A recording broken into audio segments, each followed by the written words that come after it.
आज बहुत ज़्यादा बर्फ़बारी हुई है, अभी तक बर्फ़ पड़ रही है। ये देखें, यहाँ पे मैं ट्रक लेके आया हूँ।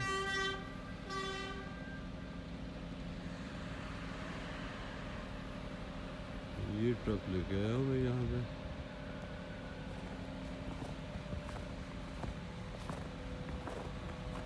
यहाँ पे पार्क किए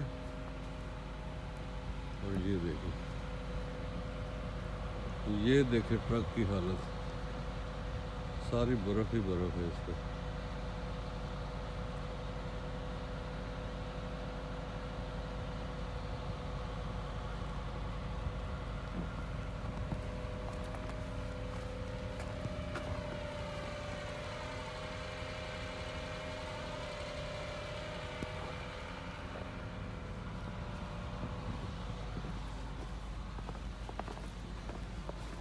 और ये दूसरी साइड पे देखो कितनी बर्फ़ लगी हुई है, ढेरों ढेर लगे हुए हैं बर्फ़ के।